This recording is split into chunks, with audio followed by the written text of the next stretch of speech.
감사합니다. 읽은 말씀을 중심으로 해서 순례 길 속에서 되돌아보는 인생에 대한 여호와의 절대 주권, 참 약간 길긴 하지만 내용을 생각하면서 은혜를 나누려고 합니다. 시편 120편에서 134편은 성전 순례 시편이라고 부릅니다. 그 가운데 8번째 해당하는 오늘 본문 127편은 순례길에서 되돌아보면서 인생에 대한 하나님의 절대 주권을 노래한 시입니다. 축복을 주시는 하나님의 절대 주권과 섭리가 강조되어 있기 때문에 하나님에 대한 굳은 신뢰의 필요성을 암시합니다. 오늘 1절, 2절 말씀해 보시면은 집을 세우는 것, 성을 지키는 것, 일찍 일어나고 늦게 누우는 것, 이런 모든 인간적인 수고가 하나님의 전적인 도움이 없이는 헛될 수밖에 없다는 것을 강력하게 전달해 주고 있습니다. 그러므로 여호와께서 그 사랑하는 자에게는 잠을 주시는도다 라는 말씀을 통해서 전반부 말씀을 마무리하고, 또 우리 몸은 물론이고 영혼의 평안도 궁극적으로는 하나님의 주권에 달려 있다는 것을 분명히 전달하고 있습니다. 하나님의 절대 주권을 인정하고 굳게 하나님만 의뢰하도록 유도하는 역할을 오늘 1절, 2절 말씀이 하고 있고, 똑같은 내용을 대상만 좀 다르게 3절에서 5절 말씀에서는 아주 명료하게 고대 근동에서 가장 큰 축복으로 여겨졌던 많은 자녀라고 하는 소재를 통해서 여호와의 축복만이 인생의 성공과 실패의 궁극적인 요소라고 하는 것을 분명히 드러내주고 있습니다. 저는 오늘 이 본문을 통해서 세 가지로 잠깐 생각하면서 은혜를 나누려고 합니다. 첫 번째로, 하나님께서 함께하지 않는 인생의 모든 수고는 헛됩니다. 그래서 1절, 2절 보시면 바로 샤웨라는, 히브리말 샤웨라는 킹 제임스 버전에서는 in vain이라는 단어를 썼습니다. 하나님을 배제하고 하나님과 상관없이 행한 모든 것이 전적으로 허사이고 무익하고 무의미한 일이라 하는 사실을 나타내 주고 있습니다. 여호와께서 집을 세우지 아니하시면 세우는 자의 수고가 헛되다. 여호와께서 성을 지키지 아니하시면 파수꾼의 깨어있음이 헛되다, 이렇게 표현하고 있어요. 또 2절에서는 헛되다는 말을 먼저 쓰면서 또 기록하고 있습니다. 그래서 결국 무엇이 헛되고 그것이 무엇이 바람직한 것인지 1절, 2절 말씀을 통해 전달해 줍니다. 먼저 오늘 1절 보시면 여호와께서 집을 세우지 아니하시면 그랬습니다. 하나님이 저와 여러분이 걷는 걸음 속에 여러분이 하는 모든 일들을 세워주시는 은혜가 있게 되시길 주의 이름으로 축원합니다. 이 세우지 이렇게 되어 있는 이 빠나라는 말은 이 빠나에서 유행된 이 단어인데, 이 단어는 건축의 특별한 기술을 갖고 있는 건축자, 열왕기상 5장 18절에 이 건축자를 가리키는 말입니다. 무허가로 건축하는 사람이 있고 허가를 가지고 자격증을 가지고 건축하는 사람이 있습니다. 설계서부터 자격증이 있어야 합니다. 모든 프로그램이 아주 일목요연하게 어떻게 그려질 건지, 어떻게 만들어질 건지, 재료는 뭘 쓸 건지, 그리고 만들었을 때 모양은 조감도를 다 그려놓고 이렇게 만듭니다, 그대로 합니다. 그걸 신고하면 그 설계도를 보고 시청에서는 허가를 내줘요. 와서 진짜 그렇게 졌는지도 봅니다. 아무런 능력이 없으면서 집을 건축하는 자를 말하는 것이 아닙니다. 세우지라는 이분해라는 이 말은 특별한 건축에 대한 전문적인 지식, 기술을 가진 자를 내세웁니다. 그런데도 이러한 전문적인 지식과 기술을 가지고 있음에도, 그래서 아름다운 건축물을 만들었다 할지라도 하나님이 도와주지 않는다면 그것은 허무할 수밖에 없다는 거예요. 우리가 알고 있는 창세기 11장에 보면 홍수 사건 후에 이스라엘 백성이 아직 태동하기 전이죠. 노아의 후손들이 이제 신할 평지에 도달하게 됩니다. 벽돌로 돌을 대신하고 역청으로 진흙을 대신해서 성과 대를 쌓아 올립니다. 창세기 11장 4절은 이렇게 표현합니다. 자, 성과 대를 쌓아 대 꼭대기를 하늘에 닿게 해서 우리 이름을 내고 온 지면에 흩어짐을 면하자 그랬어요. 이들의 수고는 하나님께서 어떻게 했어요? 흩으십니다. 헛된 것이 되게 하십니다. 그들의 이 바벨탑 사건은 그 역사는 중단되었고, 그들이 썼던 그 언어, 하나였던 그 언어가 혼잡해져서 흩어지는 결과를 초래하고 맙니다. 오늘 솔로몬은 이 시편 120편을 기록했는데 이 사람은 말 그대로 솔로몬 성전도 지은 사람이에요. 자기 건축 성공의 모든 공과 모든 영광을 자기에게 돌려도 문제가 안 돼요. 왜요? 재료서부터 모든 것이 준비가 되어 있습니다.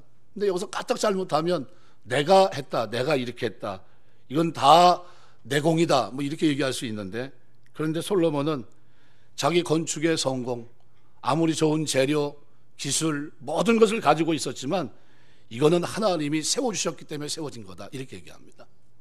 다윗이 그렇게 세우고 싶었던 성전을 다윗은 세우지 못했어요. 그러나 하나님은 이 아들 솔로몬을 통해서 세우게 하십니다. 그가 이룬 모든 것이 하나님께서 이룬 일이었지 자신이 한 일이 아니었다고 하는 솔로몬의 깊은 자각이 그 속에 들어가 있습니다. 이러한 자신의 자각을 사람들에게 선포합니다. 우리 신약에 보면 사도 바울이 자각하는 장면이 나옵니다. 고린도서 15장 10절 보면 그러나 나된 것은 하나님의 은혜로 된 것이니 내게 주신 그 은혜가 헛되지 아니하여 내가 모든 사도보다 더 많이 수고하였으나 내가 한 것이 아니요 오직 나와 함께 하신 하나님의 은혜로다. 이거 헛되지 않았다. 은혜가 헛되지 않았다는 거예요. 하나님이 사도 바울을 만나 주셔서 그 인생을 변화시키고 새로운 피조물 되게 하시고 하나님을 아버지라 부르시고 이방인의 선교를 위해 달려가게 하시고 그리고 모든 과정 속에서 함께 하시고 의리한 그대로 끌어주신 그 하나님의 은혜가 헛되지 않았어요. 그런데 어떤 사람은 이렇게 수고한 모든 것들이 헛될 수 있어요. 여호와께서 집을 세워주지 않으면 그렇게 된다는 거예요. 1절 하반절은 똑같은 얘기를 또 합니다. 여호와께서 성을 지키지 아니하시면 파수꾼에 깨어있음이 헛되다 말합니다. 군대에서 전쟁에서 패한 사람은 용서가 돼도 경계에서 패한 사람은 용서할 수 없다. 보초를 쓰는데 졸면 됩니까? 졸면 안 됩니다. 여호와의 절대 주권이 제시된 두 번째 예증으로 상반절 말씀과 동의적 대꾸를 이룹니다. 시간의 흐름 그리고 내용이 점점 어떻게 확대돼 가고 있어요. 처음에는 뭡니까? 집. 근데 이번엔 뭐예요? 성입니다. 집과 성은 다릅니다. 집은 하나지만 성은 뭐예요? 완전히 마을, 그 전체를, 도시를 어떻게 감싸고 있는 거예요. 성 안에 살아가요. 성 안에. 진도에 한번 간 적이 있는데 보니까 옛날 성을 한번 봤습니다. 산별초난 때문에 밑에까지 도망가서 이제 자기 나라를 세웠던 사람의 그 성인데 이렇게 보니까 너무 조그매요. 아유, 진짜 조그맣다. 돌로 지었습니다. 야, 이거 그냥 뛰어 올라올 수 있겠다 싶을 정도로 낮아요. 근데 전에는 그 안에 집이 있었다고 그러더라고요.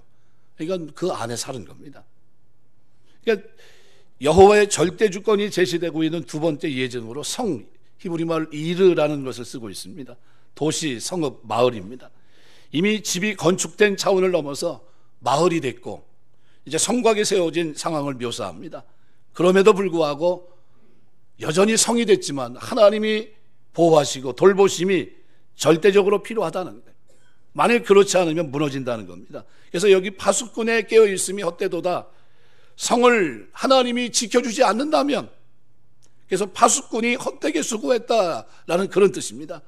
단지 한 성을 지키고 보존하는 것, 더불어서 한 국가를 이끌고 있는 솔로몬의 바로 자신의 고백입니다. 자신이 나라의 왕이 되었고 이 백성들을 향해서 아름다운 성전을 지었고 예루살렘 성을 지키고 살아가는데 우리 힘이 아니란 거예요. 하나님이란 겁니다. 하나님의 은혜. 솔로몬이 아비 다윗의 대를 이어서 왕위에 올랐습니다. 국가를 안전하게 지키고 있고 현재 영원롭게 발전시킨 것은 자신의 공이 아니란 겁니다. 자신의 능력이 아니란 겁니다. 오직 하나님의 공로임을 인정하고 고백하고 있는 것으로 우리가 볼 수 있습니다. 바벨론 왕 벨사살은 그 당시에 중동과 아프리카를 넓히면서 영토를 아주 가장 넓게 확장했던, 그래서 제국을 만들게 됩니다. 바벨론 제국. 그 이스라엘 주변 국가도 점령이 됐고 그는 웬만한 땅은 다 복속시켰습니다. 얼마나 자아도취에 빠졌겠습니까? 이야, 이제 난 세상의 최고다. 자기의 업적과 승리에 도취됐습니다. 그만 하나님의 성전에서 사용되는 거룩한 잔을 자기 유흥을 위한 잔으로 사용하게 됩니다. 바벨론 포로로 이스라엘 백성이 잡혀가긴 했지만 하나님이 능력이 없어서 그들을 내준 게 아니거든요. 바벨론 포로로 잡혀가게 된 이유가 뭡니까? 이방 우상을 섬기고 하나님의 품을 떠났기 때문입니다. 돌아오라 얘기해도 돌아오지 않고 몇 번을 얘기해도 돌아오지 않으니까 하는 수 없이 하나님이 어떻게 해요? 그들을 포로된 그들로 끌려가게 하신 거예요. 삶을 새롭게 하시기 위해서. 그런데 이런 걸 알 일이 없죠. 이방신을 섬겼던 사람들이. 그래서 고대 전쟁은 신들의 전쟁입니다. 내가 섬기는 신과 저들이 섬기는 신, 전쟁에서 이기면 저들의 신은 무너뜨리는 거예요. 이들 바벨론 왕 벨사살은 내가 이스라엘을 정복했으니까 그 신은 없다고 본 거예요. 그래서 어떻게 해요? 성전에서 썼던 잔들, 거룩한 잔들을 가져다가 자기 유흥을 위한 잔으로 이제 술을 마신 데 쓴 겁니다. 하나님의 영광을 훼손하고 여호와 이름을 모독하려고 하는 의도가 그 속에 아주 내포되어 있었어요. 바로 그날 한 손가락이 왕궁 촉대 맞은편 분벽에 새겨집니다. 메네메네 데겔 우바르신이라는 글자를 쓰고 사라집니다. 이 말은 하나님 앞에서 그가 부족함을 보였기 때문에 하나님께서 그의 나라를 나누어 끝나게 하실 것이라는 예언의 말씀이었습니다. 바꿀 수가 있습니까? 바꿀 수가 없었어요. 그 말씀이 떨어진 그날 밤 벨사살은 죽고 메대 사람 다리오가 왕의 자리에 올라 바벨론은 그날 밤 그 시대를 마감하게 됩니다. 영원할 것 같았고 끝없을 것 같았던 광활한 제국의 한 바벨론이라고 하는 나라가 왕의 잘못된 판단으로 하나님께 영광을 돌리지 않음으로 모욕함으로 이렇게 쉽게 무너져 내렸다고 한다면, 그렇다고 한다면 우리 인생은 어떻겠습니까? 한 나라의 존폐도 하나님이 어떻게 해요? 지켜주셔야 돼요. 여호와께서 성을 지키지 아니하시면 파수꾼에 깨어 있음이 헛되도다. 아무리 깨어 있어도 도둑이 들어오는 거 막을 수가 없습니다. 개가 아무리 영리한 것 같아도 도둑 맞는 날은 개가 잔다고 그러더라고요. 힘들어요. 뭐 방법이 없어요. 영원할 것 같은 바벨론이 하나님이 지켜주지 않으면 의미가 없다는 거예요. 그래서 여기 1절은 여호와께서 뭐뭐 하지 아니하시면, 여호와께서 뭐뭐 하지 아니하시면 이렇게 얘기합니다. 여호와께서 집을 세우지 아니하시면, 여호와께서 성을 지키지 아니하시면 다 헛되다는 거예요. 세우는 자의 수고가 헛되고 깨어있음도 헛되다, 이렇게 얘기합니다. 이때 우리가 해야 될 일이 뭡니까? 하나님의 도움이에요. 하나님이 도와주셔야 됩니다. 하나님이 여러분 가정, 여러분이 행하는 사업, 여러분이 하는 모든 직장, 그 속에서 하나님이 여러분을 세워주시고 여러분을 지켜주시는 은혜가 있게 되시길 주의 이름으로 축원합니다. 내 힘으로 되는 게 아니라 하나님이 도와주셔야 돼요. 다니엘이 똑똑해가지고 왕조가 3번 바뀌는데 총리를 계속했습니까? 그게 아니거든요. 하나님의 은혜입니다. 하나님이 그를 붙들어 주신 은혜예요. 두 번째로, 그래서 인생의 성패는 인간의 노력 여하에 의해서 결정되는 것이 아니라고 하는 것을 솔로몬이 분명히 선언합니다. 그래서 2절 말씀에 보면 이렇게 말해요. 너희가 일찍이 일어나고 늦게 누우며 수고의 떡을 먹음이 헛되도다. 1절에서 말한 하나님의 절대적 주권이라는 그의 믿음을 또 다른 관점에서 오늘 솔로몬이 설명합니다. 일찍 일어나고 늦게 눕고 수고의 떡을 먹는다. 이건 성공의 기본 요건이에요. 이걸 보통 자수성가한 사람들의 고백입니다. 제가 아는 자수성가하신 분은 얘기를 하더라고요. 자기는 딱 40살까지 일을 했대요. 40살까지 뭐를 해가지고 돈을 이렇게 벌었고 그 이후로는 부동산에 투자를 했다는 겁니다. 그리고 지금은 세 받고 사세요.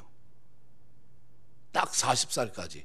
그런데 뭐라고 얘기하면 일찍 일어나고 늦게 눕고 수고의 떡을 먹은 그 얘기를 그대로 하시더라고요. 한 번도 눈 돌린 적이 없고 어디 간 적 없고 그냥 아침 일찍 제일 먼저 문 열었고 제일 늦게 문 닫았고, 최선의 수고를 다했다는 게 이게 인간입니다. 잠은 제대로 잤겠습니까? 쉼은 제대로 있겠습니까? 마음은 평안이 있었겠어요? 아마 우리 권사님들 중에서도 평생 이렇게 수고하신 분들이 있을 거예요. 솔로몬은 1절에서 두 번 사용한 헛되도다라는 단어를, 샤웨라는 히브리 말을 2절 문장 초두 가장 앞에 세워놓습니다. 헛되다, 헛되다. 뭐가 헛됩니까? 일찍 일어나고 늦게 눕고 수고에 떡을 먹는 것이 헛되다는 거예요. 여호와와 무관한 모든 행사가 허무하고 공허한 결과를 초래한다는 것을 강조합니다. 부지런함, 근면함, 끝까지 수고하는 것 자체를 비판하고 헛된 것으로 매도한 것이 아닙니다. 여호와께서 못마하지 아니하시면 이란 그 1절의 의미가 2절에서도 여전히 유효합니다. 하나님이 함께 하심이 없는 모든 인간의 노력은 결국 허탄한 것임을 강조하기 위해서 이 같은 표현을 쓰고 있어요. 우리가 살아가는 동안 열심히 수고하시길 바랍니다.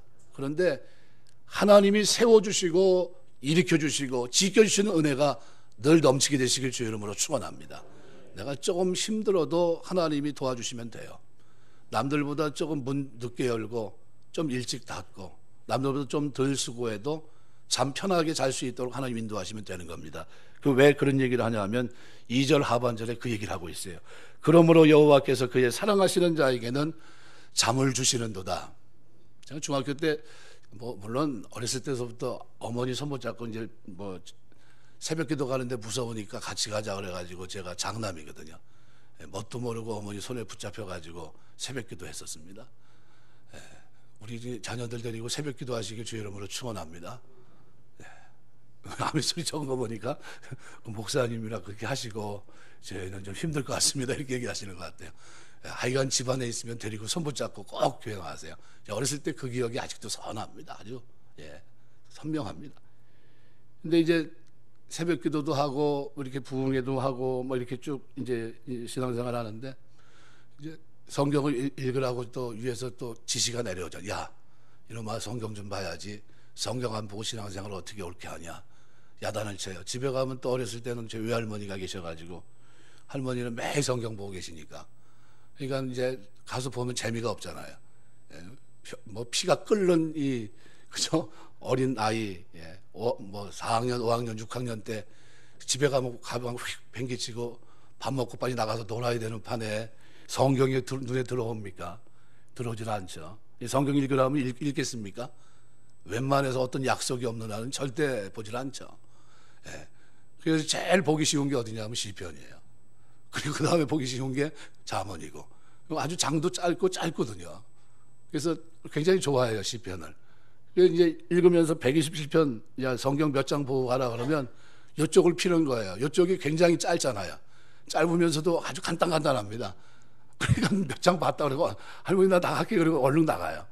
나가는데 그때 생각할 때 제가 여호와께서 사랑하는 자에게 잠을 주시는도다. 그 잠이 난 그건 줄 알았어요. 잠자지 않은 거.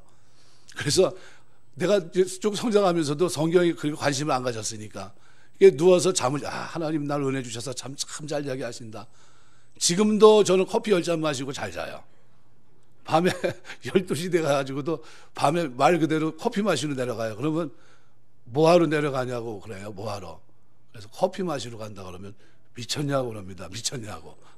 내일 일어나야 되는데 커피를 왜 마시러 가냐는 거죠. 아니 그냥 심심해서. 이게 입에 뱄어요. 배가지고 이걸 마셔야 좀 안정되는 것 같고 그래 하루 모든 일과가 끝나는 것 같아요. 그만큼 이렇게 생활했는데 성경을 들여다보니까 나중에 이 잠이라는 게 그런 의미가 아니었더라고요. 인간적인 성실함으로 성공하려면 더 노력하기 위해서 잠을 줄일 수밖에 없습니다. 이번에 수능시험을 봤는데 잠 잘 자고 수능시험 잘 볼 수 있는 길은 머리 좋은 길밖에 없거든요. 근데 잘 안 돼요 그게. 그러면 잠을 줄이는 수밖에 없어요.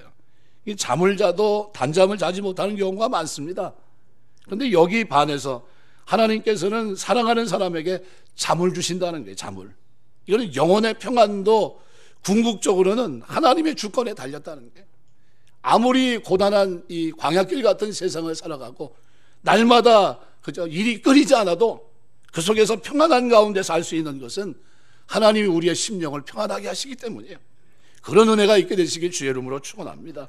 그래서 이 본문을 해석하면서 설교 주석가들은 세 가지로 얘기합니다. 델리치라고 하는 주석가는 이렇게 말해요. 사람이 그렇게 잠까지 줄이면서 얻으려 하는 것을 잠자는 시간 중에 하나님께서 주신다는 의미다. 어떤 사람에게 이런 은혜를 주십니까? 여호와께서 그 사랑하시는 자에게는 잠을 주신다. 그래서 이 델리치라는 주석가는 세 가지를 얘기합니다. 열왕기상 3장 3절에서 4절 보면 솔로몬의 일천번제예요. 솔로몬이 1,000마리 소를 잡고서 한번 생각해 보십시오. 아주 대단했을 것 같습니다. 소 한 마리 각을 떠서 하나님 앞에 드리는 것도 만만치 않을 텐데 1,000마리를 한꺼번에 각을 떠가지고 드린다. 아마 며칠 했을 거예요. 이게 어떻게 됐을까요? 고단해서 잤을 겁니다. 그런데 자는 중에, 잠자는 시간 중에 하나님께서 은혜를 주십니다. 꿈에 나타나셨어요. 그리고 꿈에 뭐라고 합니까? 내가 내게 무엇 해주면 좋겠냐 물어보세요. 하나님이 내 잠자는 시간 중에 뭐래요? 하나님의 축복을 하시는 장면이에요. 그래서 솔로몬은 그때 뭐라고 얘기합니까? 하나님 마음에 합한 얘기를 합니다. 또 하나님, 내가 왕이 됐는데 당신의 백성을 다스릴 수 있는, 판단할 수 있는 지혜를 주십시오. 열린 마음을, 듣는 마음을 주십시오. 그걸 얘기해요.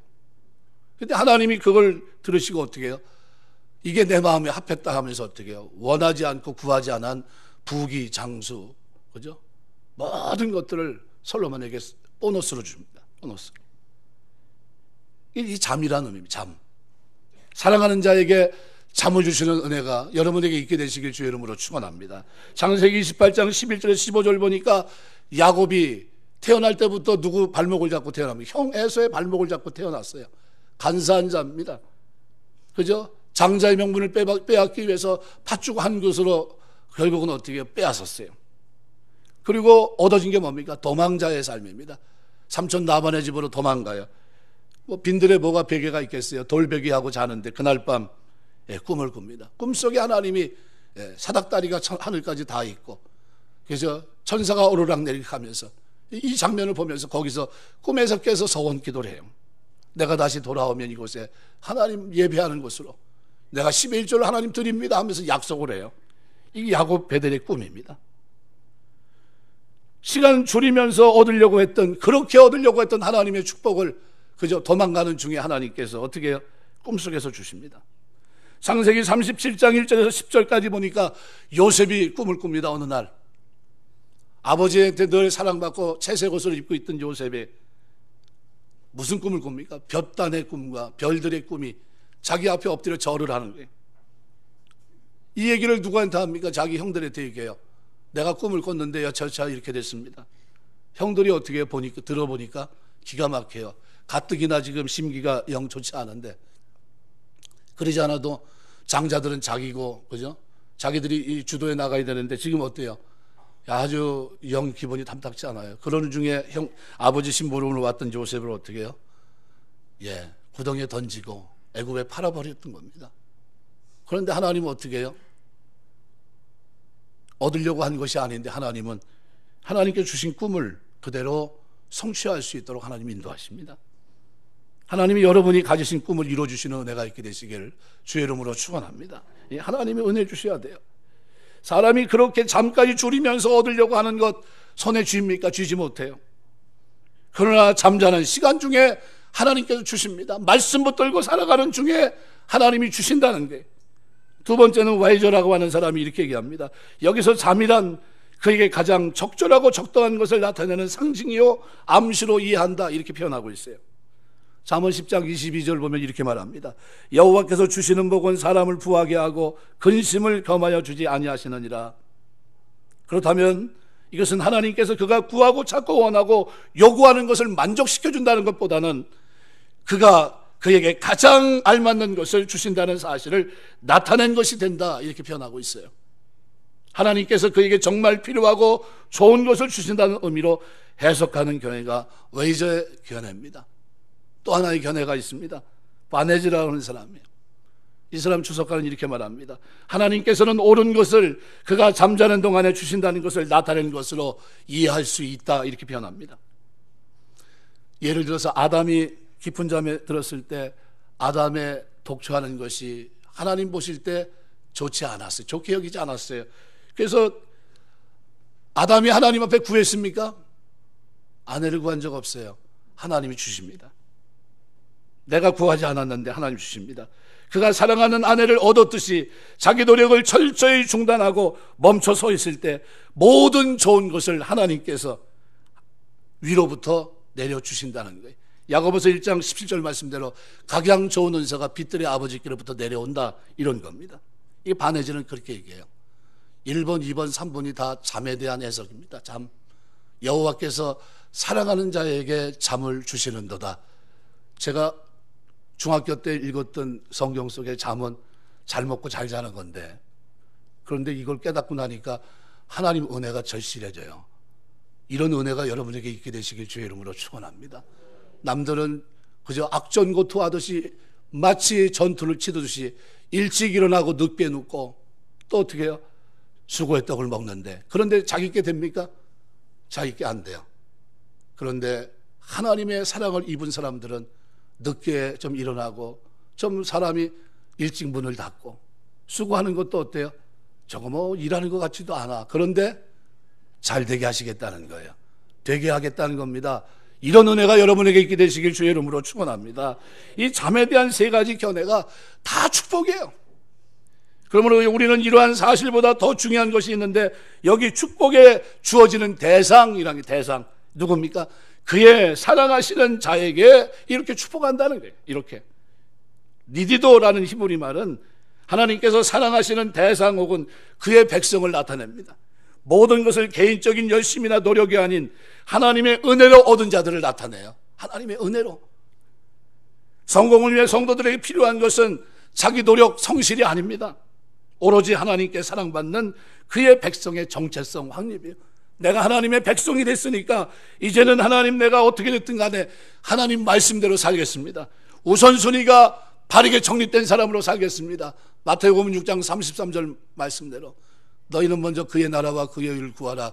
그리하면 이 모든 것을 너희에게 더하시리라. 전도하느라고, 기도하느라고, 말씀 보느라고 내가 제대로 사업을 제대로 못해요. 그런데 먹는 거, 입는 거, 마시는 거 하나님이 어떻게 해요? 채워주시겠다는 거예요. 뭐와 문제가 해결돼야 됩니까? 하나님과의 관계, 하나님 앞에 바르게 가까이 가려고 하는 태도, 이게 뭡니까? 거룩이에요. 이 거룩한 삶을 하나님이 받으시고 그의 삶을 축복하십니다. 그래서 이 본문을 해석하고 있는 72년이나 시리아역이나 제롬역에서는 이 본문 니디도라는 이 단어가 단수형으로 되어 있는데, 그런데 이 니디도가 복수형 명사 니디다유라는 단어로 있어요. 그의 사랑하시는 자들. 전의 성경과 지금 번역된 성경이 약간 차이가 있어요. 근데 오늘 번역된 성경이 아주 잘 되어 있습니다. 그의 사랑하시는 자에게 잠을 준다는 거예요. 한 사람이 아닙니다. 복수예요. 하나님의 사랑을 입는 대상이 일반 대상에게로 확대되어야 된다는 것으로 봤기 때문에 성경이 어떻게 해요? 이렇게 번역을 해놓고 있어요. 오늘 우리가 하나님의 사랑을 입은 자들이 되시길 주의 이름으로 축원합니다. 여러분은 조금 수고를 좀 덜해도 하나님께서 여러분이 잠자는 중에, 꿈을 가지고 믿음 안에 하나님 말씀 앞에 살아가는 중에 먹고 입고 마시는 것 더 풍족하게 하시는 은혜가 있게 되시길 주의 이름으로 축원합니다.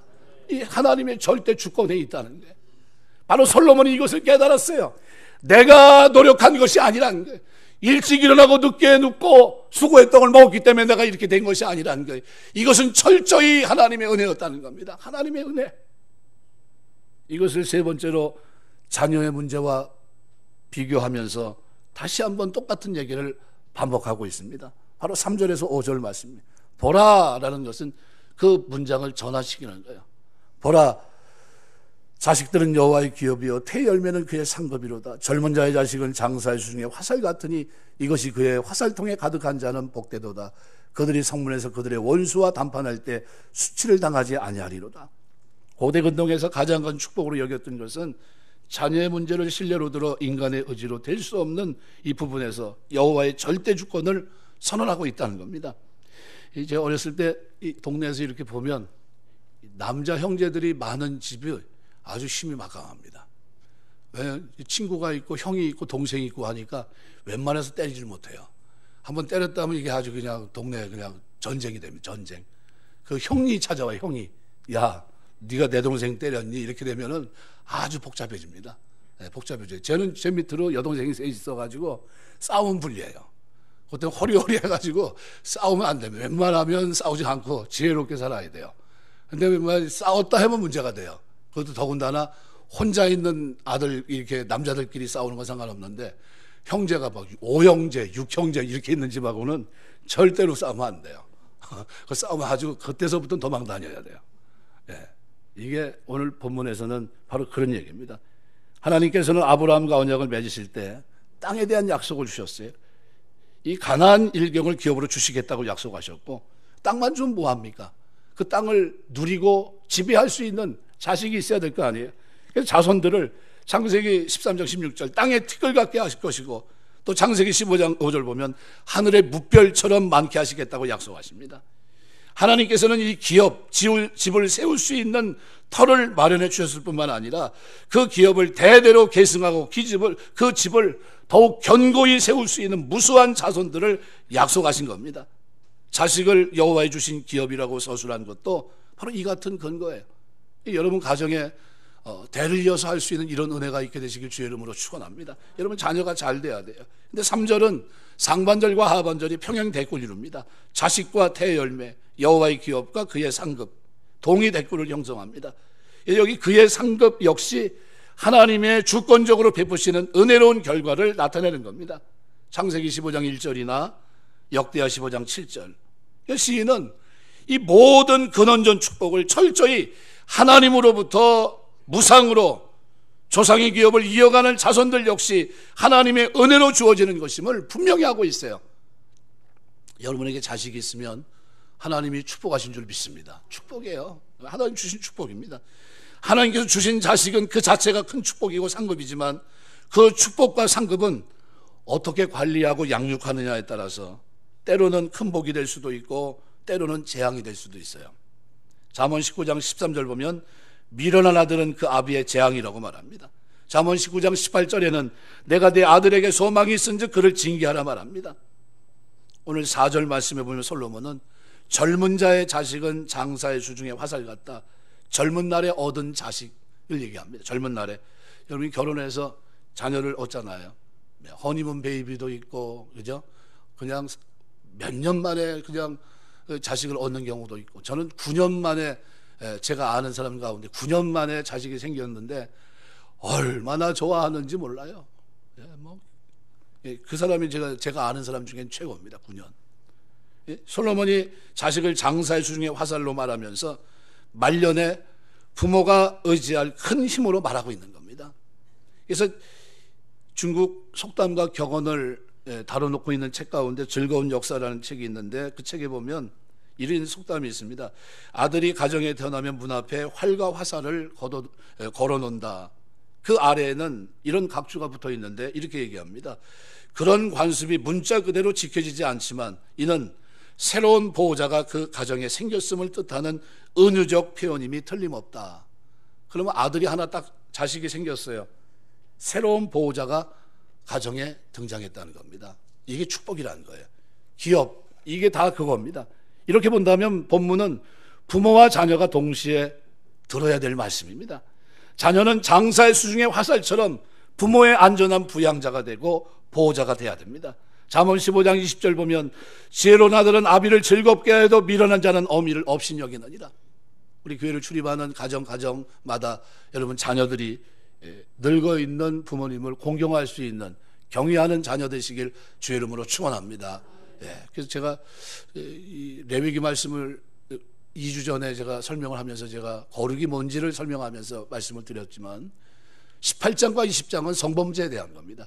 이런 죄를 가나안 사람들이 짓는 죄를 짓지 마라. 20장은 그렇게 되면 이런 결과를 초래한다. 그런 내용입니다. 그런데 19장은 그 가운데 거룩에 대해서 얘기합니다. 거룩한 삶이 뭐냐? 그걸 얘기하면서 나그네를 대접하고 곡식은 이렇게 하고 뭐 이런 쭉 얘기를 합니다. 근데 그 가운데 3절에 거룩의 가장 첫 번째 단추가 뭐냐 하면 부모와의 관계예요. 공경하라고 하는 그 단어를 보통 우리가 간장에 해당하는 이 단어를 쓰는데 거기는 경외한다는 야레라는 단어를 썼어요. 뭐냐면 부모 공경은 하나님 경외하는 것과 똑같다는 거예요. 이것이 거룩한 삶의 첫발이라는 겁니다. 첫발. 부모를 섬기지 못하고 부모를 경외하지 못하는 자가 하나님을 섬기고 경외한다는 것은 거짓말이에요. 부모에게 잘하시길 주의 이름으로 축원합니다. 오늘 본문에는 장사의 수중에 있는 화살이에요. 이 화살이 어떤 화살이 됩니까? 하나님의 절대 주권을 인정하고 모든 것이 이 나그네 길, 순례자의 길을 걷는 동안 내가 하나님의 은혜로 산다는 것을 그가 깨달아 알게 해야 돼요. 부모만이 아니라 자녀들도. 그래서 이 5절은 이렇게 말합니다. 이것이 그 전통에 가득한 자는 복되다. 원문은 복되도다가 먼저 나와요. 아슈레라는 단어가 먼저 나와요. 3절 4절의 표현에 따르면 진정으로 복 있는 사람은 힘 있는 사람도 아니고 용기 있는 사람도 아니고 많이 소유한 사람도 아닙니다. 그는 하나님이 주시는 것으로 채워져 있는 사람이 복 있는 사람이에요. 하나님이 주시는 것으로 하나님이 어떻게 해요? 세워주시고 지켜주시고 그리고 잠자는 중에 하나님께서 어떻게 이뤄주시는 사람이 복이 있다는 거예요. 조금 덜 수고하고 조금 일찍 이게 아니에요. 남들처럼 편안하게 저렇게 해가지고 사업이 되겠어? 그런데 사업이 되게 하시는 게 이게 은혜예요. 이게 이런 은혜가 우리 교회를 출입하는 여러분에게 있게 되시길 주의 이름으로 축원합니다. 있어야 돼요. 하나님께서 주시는 것을 가질 때 사람은 비로소 어떻게 해요? 행복합니다. 왜요? 하나님 주시는 건 뺏기지 않으니까. 그분이 세웠고 그분이 지키시고 그분이 어떻게 해요? 나로 하여금 평안케 하시고 잠을 자게 하시니까 얼마나 좋아요. 그래서 5절 상반절이 하나님께서 주시는 것으로 채운 사람의 복됨을 나타낸 것이라고 한다면 5절 하반절은 하나님이 주시는 것으로 채운 사람의 가져오는 결과를 나타낸 겁니다. 그래서 5절은 그렇게 말해요. 이것이 그의 화살통에 가득한 자는 복되도다. 그들이 성문에서 그들의 원수와 담판할 때 수치를 당하지 아니하리로다. 여기 부정어로와 함께 수치를 당하지, 부시라는 말은 실망하다라는 뜻의 동사입니다.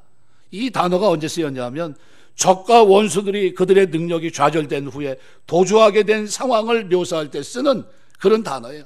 수치를 당하게. 이 동사를 부정어와 함께 하나님의 축복을 받은 사람에게 적용시킵니다. 이런 얘기입니다. 원수들에게 일어나는 이러한 불행이 하나님의 축복을 귀하게 여기는 이 사람에게는 결코 부정어로를 통해 일어나지 않을 것이다. 이런 일이 일어나지 않는다는 거예요. 실망하는 일이 인생이 걷는 나그네 길 속에서 실망하는 일이 일어나지 않는다. 자녀로 인해 실망하지 않을 것이라는 거예요. 하나님이 주시는 잠으로 실망하지 않을 것이라는 거예요. 그 하나님이 지켜주시기 때문에, 그 하나님이 세워주시기 때문에 실망하지 않을 거라는 거예요. 오늘 이 전에 예배드리는 여러분의 가정 속에 이런 은혜가 임하게 되시길 주의 이름으로 축원합니다. 예? 그래서 결코 수치를 느끼고 물러가는 당사자는 원수지 하나님의 사랑을 받는 그 사람이 아니라는 것을 부각시켜요. 오늘 우리는 누굽니까? 주께서 피로 값주고 사신 하나님의 사랑을 입은 자들이에요. 그럼 어마어마한 사람, 어마어마한 축복의 사람들.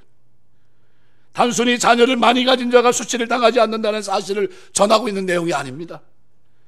3절에 자식이 하나님이 주신 기업이라는 표현과 대열매가 하나님의 은혜로 내리신 상급이라는 표현을 감안할 때 이것은 하나님이 축복하시고 채우시는 사람만이 원수들 앞에 수치를 당치 않고 의연하고 당당하게 이 순례자의 길을 걷는 동안에 자신 있게 산다는 거예요. 자신 있게.